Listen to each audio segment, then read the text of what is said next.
Night Beat.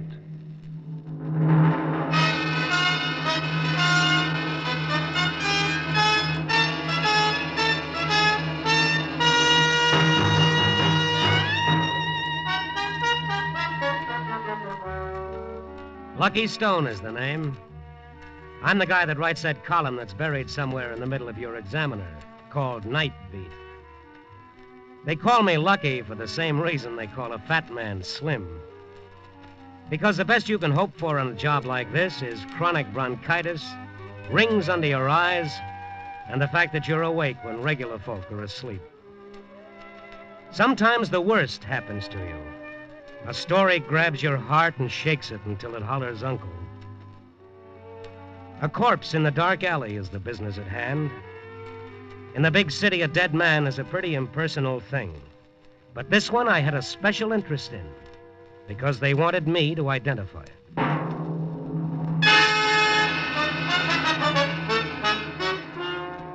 Night Beat stars Frank Lovejoy as Lucky Stone.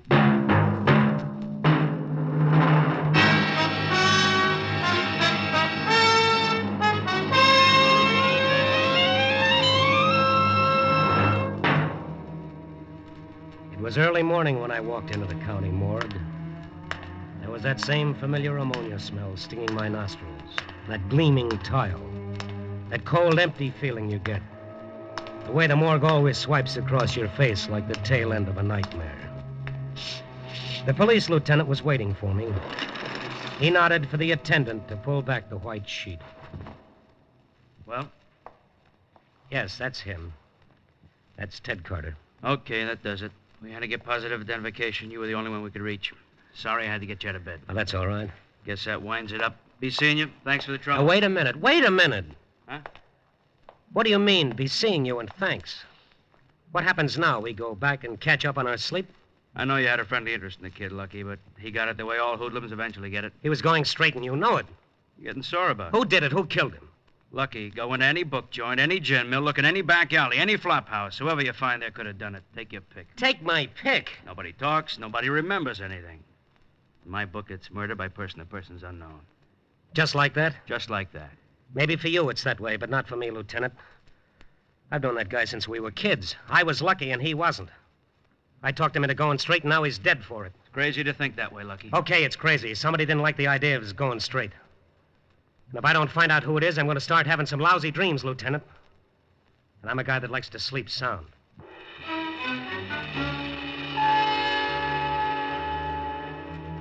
I walked away from the lieutenant like he had the smallpox and I'd never been vaccinated. When I hit the street, it was raining. The sky was gray and there was a cold chill in the air. I waited for a cab thinking that for the first time I hated this city. I hated it because somewhere in that rain was Ted's killer. What was he doing now? Sleeping? Having his morning coffee? Waiting for the first editions to come out and see how well he'd done? You'd have to look hard to find anything about Ted. Page 6, ex-hoodlum found shot, period. When you're an ex-anything, that's a nice way of saying you're dead, brother, lie down. When a cab showed up, I went over to see Ted's girl, Joan. As soon as she opened the door, I knew she'd found out. Her face looked pinched and pale, and her eyes were red like she'd squeezed out the last tear. Lucky, why did it have to happen like that? I'm sorry, Joan. You didn't go down to see... No, I couldn't. I understand. Who do you think did it? I don't know. He told me he was all through with the rackets. Well, what was he doing? Who'd he been mixed up with? He never told me anything. I never asked him. I believed him when he told me he was going straight. I'm going to find out who killed him, Joan. Look, Lucky, you and Ted lived in different worlds. He wouldn't want you to get hurt because of him. This is for the police, Lucky. I'm sorry, the police aren't interested. Well, then why should you... Because he followed my advice, and now he's dead. Now, who was the last guy he worked for, Joan? Who got sore when Ted decided to go straight? I don't know, Lucky. I don't know.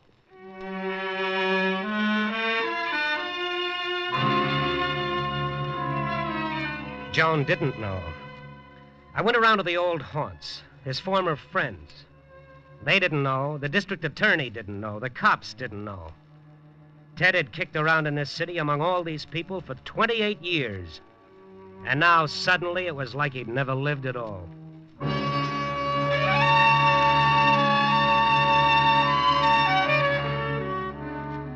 Then I remembered a little item from his old life. A little item with baby blue eyes and red hair. Laverne Clare.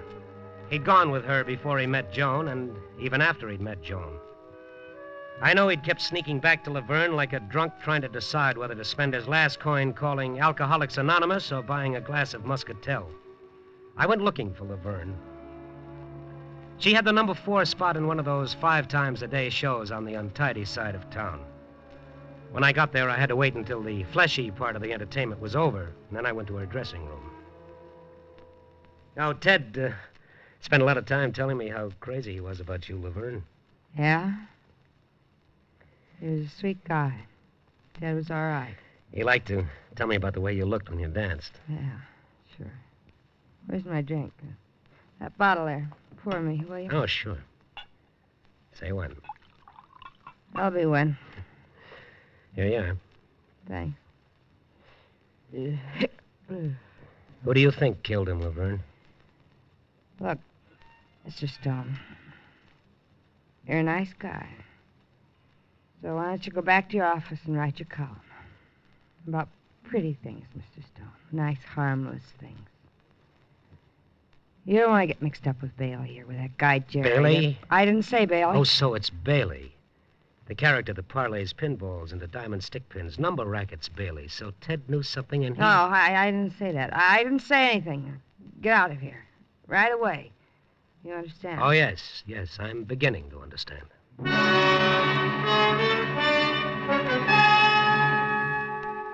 So I had myself a lead, George Bailey. Only it was like going fishing with the hope that you'll be lucky enough to catch a trout, and all of a sudden, look who's eating your worm. Moby Dick, the whale.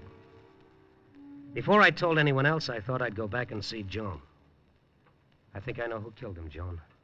You do? I'm not positive, but it's a beginning. Who? George Bailey.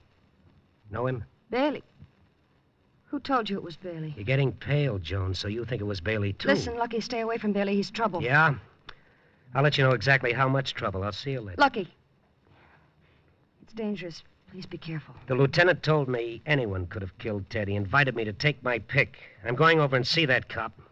I've taken my pick. George Bailey.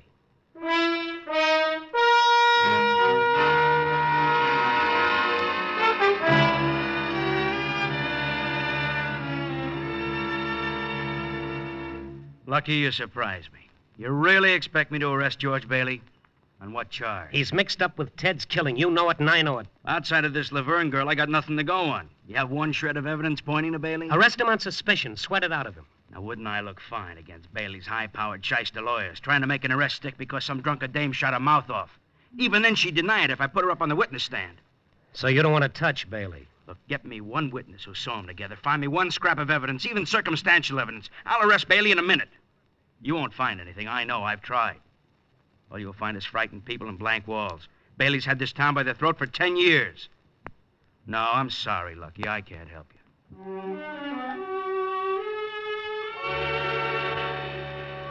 But I couldn't stop.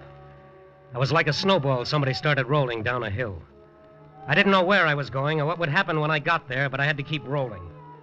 They've got a name for that. It's called a guilt complex, and I had it in Technicolor. Ted was dead because he'd believed in me. I couldn't forget that any more than I could forget my name. Then I remembered my column. Sure, why not? The little poems to the first robin, the jokes about the smog, the stories of the happy winos that have to move over. I was going to work on Bailey in the only way I knew, and keep my fingers crossed that something would happen. What big shot racketeer sends for his aspirin every time someone mentions the back alley murder of Ted Carter? When is the district attorney going to get wise and change the address of Mr. B from a downtown penthouse to an upstate death house?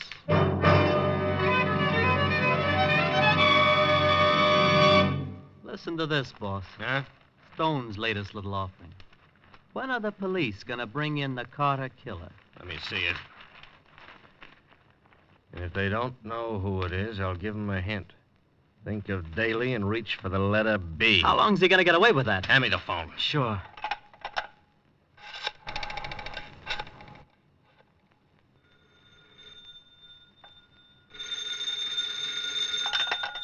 Hello? I want Lucky Stone. You got him. I'll say it only once, Mr. Stone. Hmm? I don't like this kind of publicity. Oh, you must be Bailey. I'm asking you to lay off. Real polite like, huh? That's right. Real polite. Huh? What's the good word, Mr. Stone? The good word, I got a whole sack full.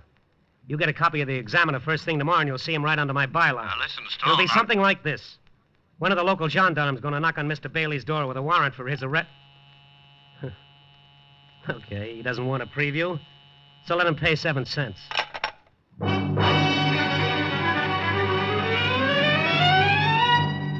Well, that was more like it.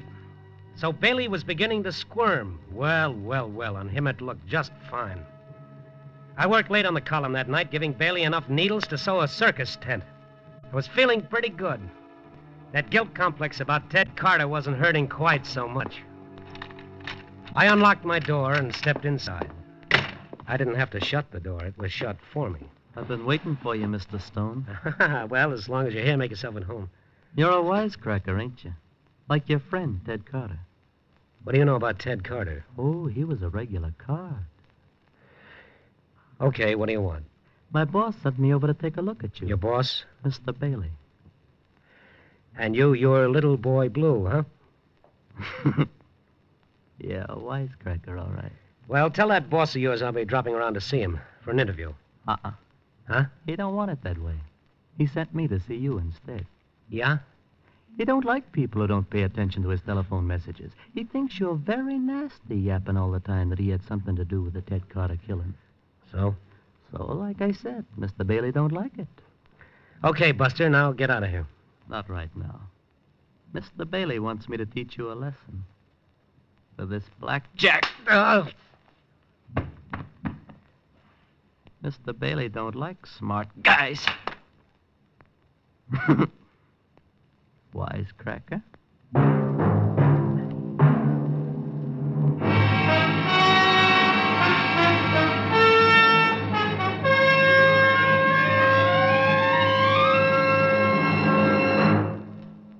Night Beat stars Frank Lovejoy as Lucky Stone.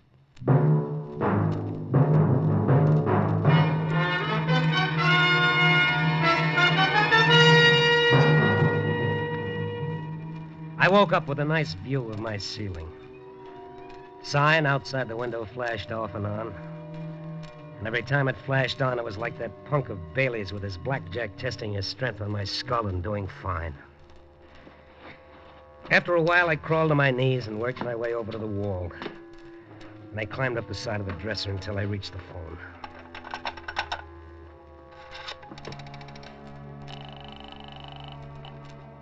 Operator?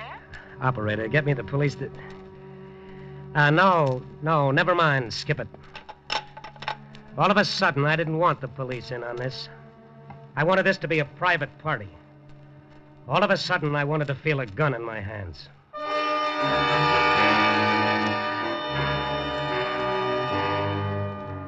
I washed up, changed clothes, and found a cab.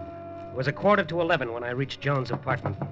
I had to knock a long time before she came to the door. She was rubbing the sleep out of her eyes. Lucky? Oh, come on in. Thanks, honey. What happened to you? Surprise party by the same people who surprised Ted. Wait, I'll get some bandages. Now, that's not why I came. No? When Ted quit the rackets, what did he do with his gun? He asked me to keep it. He said then I'd know he was on the up and up. Why? I want Ted's gun. What are you going to do with it? Never mind. Just get me the gun. No, Lucky. You'll only get... The gun. It's in the bottom drawer of the dresser. I'll get it.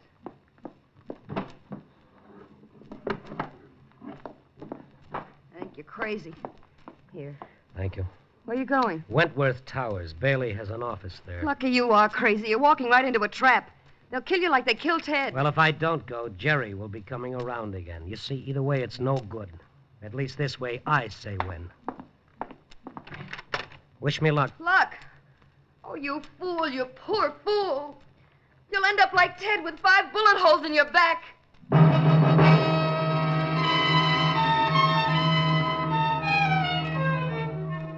When I got to the Wentworth Towers, it was almost midnight. The streets were deserted. The only sounds were distant traffic. The front door was locked, and the only light in the lobby came from the night elevator. An old man sat inside the elevator dozing. I pounded on the window. He reluctantly got to his feet and started walking toward me. He snapped the lock and pushed open the front door. Nobody in this building now? All the offices are closed. Not all of them, Pop. I have an appointment with Mr. Bailey. You have? Yeah. Okay, I'll take you in. 24th floor. Come on.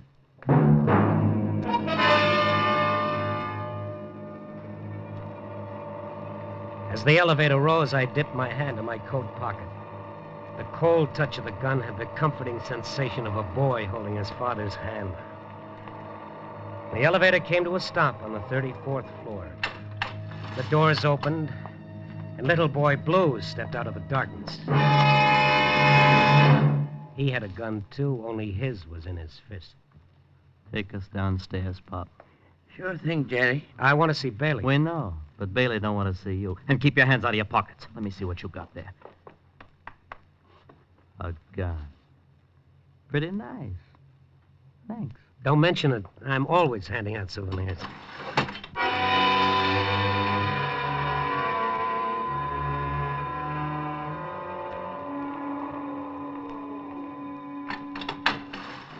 You go out first, Pop, and open the street door.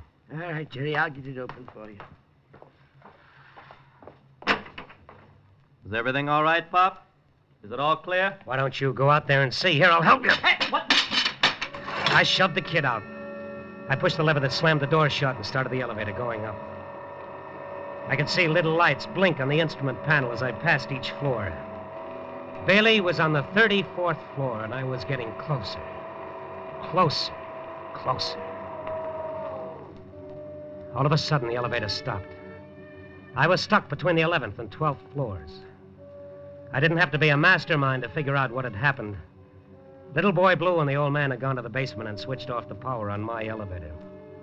They'd bring up one of the other elevators and come after me. I began to feel like an animal trapped in a cage. Then I noticed the little door on top of the elevator. I climbed up on the old man's stool. I pushed the door upward and grabbed the sides of the opening. And I started pulling myself out.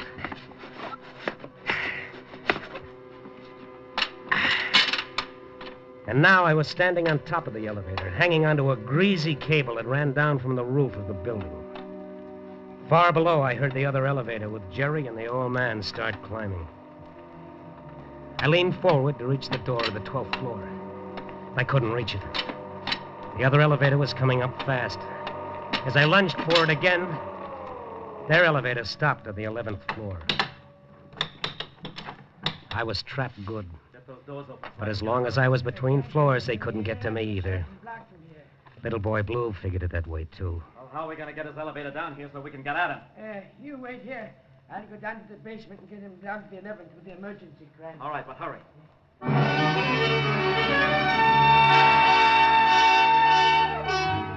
It was turning into a big evening. In a couple of minutes, I could feel my elevator inching down toward the 11th floor and me going right along with it, perched on the roof. Then I heard that shattering of glass. That meant the kid was using his gun butt to break through the little glass window in my elevator door so that he could reach in and spring it open. Ah, nice figuring. And now if I could figure a way to stay alive for the next 5 minutes, Mr. Einstein could move over. Where is he? How can he get out of here? Well, he couldn't. Jerry, look up there. Hmm? The trap door's open. He's on top of the elevator. Yeah? Now, that ain't playing fair. How many floors in this building, Pop? 35. Why? I've always wanted to run an elevator. Let's see how fast we can get to the roof. Jerry. Shut up. Hold on to your hat, Stone.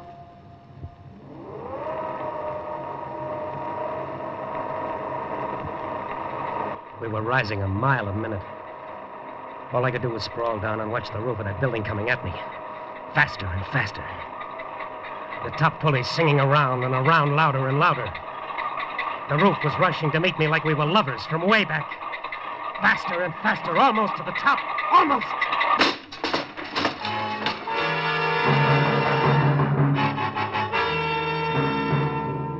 Now I know how those goats felt when that bomb went off at Bikini. The shock of the elevator smacking against the huge top springs shook me up like a bag of cement in a concrete mixer. But I was alive, which is always encouraging. Jerry stopped off on the 35th floor. Pop started taking the elevator down very slowly, and I was still sprawled out on the top of it, trying to get the cobwebs out of my brain. All right, Pop. You must be the original Indian rubber man, Stone. You'd make a fortune in the circus. Oh, it's nothing at all. I owe it all to the heavy underwear. Come on, climb out here. Well, how can I refuse such a nice invitation? Especially when you're holding a gun. Come on, back up, Pop. Elevator? Wait a minute, will you please? Who's that? Yeah, when did they clean him? Better put your gun away. Well, this is sure a break. I thought you'd be taking a snooze. All right. Come on, get in. Yeah, let's all get in. It's hard to get an elevator this time of night. We rode down, the four of us. No one said anything. The cleaning woman was half dead on her feet, her head bobbing, half asleep. Oh, that lovely, innocent, tired old gal was saving my life. So long as she was with us. I'll get out on the 3rd floor, Pop. I'm going to the dressing room. 3 it is. Here you are, number 3. Thank you. Good night, Pop. Good night, Pop. I get off here, too. No, you don't. This ain't the main floor. For me, this is the main floor. Stone! Come back here, Stone! I raced down the dark hall, past the cleaning woman who stared at me with her mouth wide open. In the distance, I saw what I was looking for, a little red sign that said stairway. My little pal was right after me. I got to the stairs, started down 4 at a time. He's right on my tail. You're not getting away, Stone! I had to get out of here fast. This party was getting rough. I reached the main floor. Instead of going through the lobby and into the street, I ducked behind a cigar counter. The kid raced by. He went out through the front door looking for me on the street outside. I looked at the indicator over the night elevator door. The old guy was still parked on the 3rd floor. I went to the stairs again and down into the basement. I needed an elevator, and there were several parked there for the night. I commandeered one. I was getting to be a regular genius with these elevators. Well, this was going to be the end of the little game. I was finally on my way up to Bailey.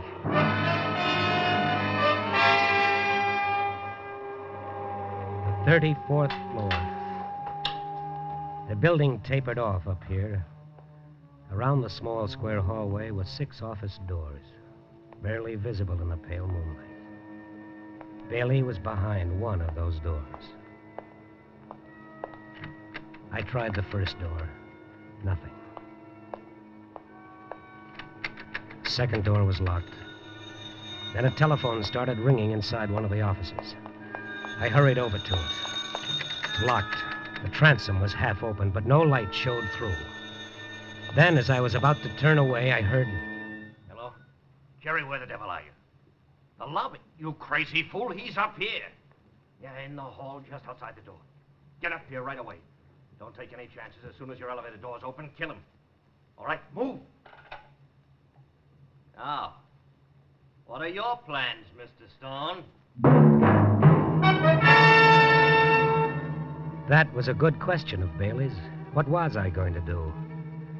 I couldn't break into Bailey's office. I didn't have a gun. He'd kill me before I could turn the doorknob. The indicator above the night elevator door was blinking fast. It was on his way up. The kid was in it, and the instant that door opened, he'd kill me. Right then, I started thinking of Joan. You'll end up like Ted with 5 bullet holes in your back. Yes, it was beginning to look that way. The elevator had passed the 17th floor, the 18th, the 19th. The little lights were dancing like a string of shooting stars. That kid was coming up fast. I was beginning to feel those bullets tearing into my back. You'll end up like Ted with 5 bullet holes in your back. With 5 bullet holes in my back, his back. I'd fought my way 34 stories to reach Bailey, and now I wasn't thinking about Bailey. You'll end up like Ted with 5 bullet holes in your back. As the kid's elevator passed the 32nd floor, I started running for the elevator I'd brought up from the basement. I jumped into it and started down. I didn't want to kill Bailey anymore. I only wanted to get to Joan.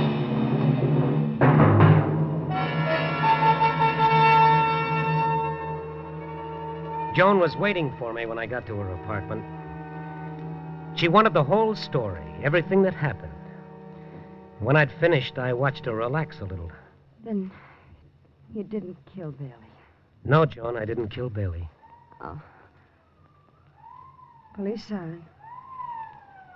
Sounds like it's stopping in front of the house. Yeah. They came here sooner than I expected. Sooner than you... Lucky you've been lying to me. You did kill him. They've come to arrest you. You lied. I haven't lied, Joan. They haven't come to arrest me. They've come to arrest you. Me? For the murder of Ted Carter. What are you talking about? I didn't... Oh, but you did. You said the wrong thing tonight when I went out to get Bailey. What do you mean? You said I'd end up like Ted with 5 bullet holes in my back. How would you know about that? It wasn't in any of the newspaper stories. You never went to the morgue. There was no way on earth you could have known unless you killed him. Be right with you. That's the police, Joan. Any more questions? Yes. Don't you know what it's like to love somebody? I was willing to do anything for him. Scrub his floor, wash his clothes, give him a good home, anything. But he always kept going back to Laverne. The way I loved him, do you think I could let any other woman in? All right, boys. All right, I'll let you in. I want you to know one thing, Joan. No matter what you thought, Ted really loved you. You see, Laverne represented his old world. But with you, he was going to have a new life. You remember that, will you? Okay, boys, she's all yours.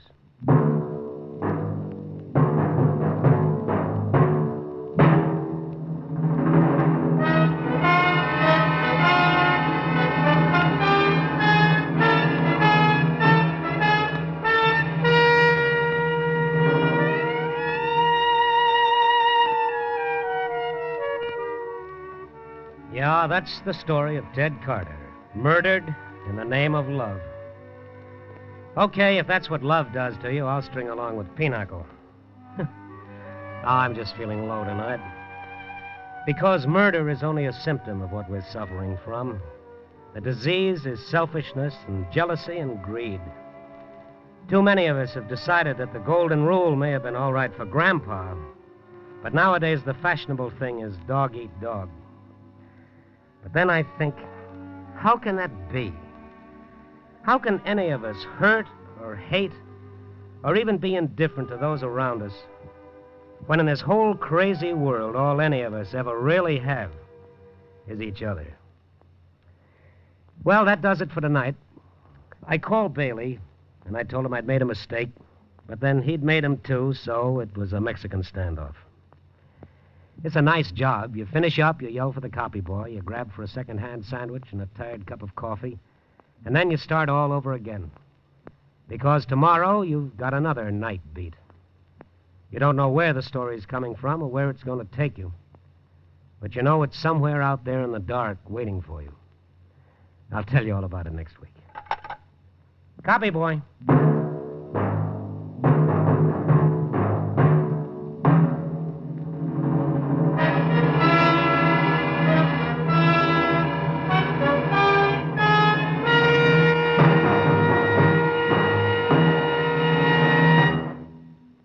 Night Beat is written by Larry Marcus and produced by Bill Karn.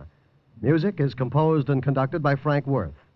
Frank Lovejoy can currently be seen in the Motion Picture Academy nomination Home of the Brave and the Universal International production of South Sea Sinner, and is featured in the forthcoming Warner Brothers production The Rock Bottom. This is NBC, the national broadcasting company.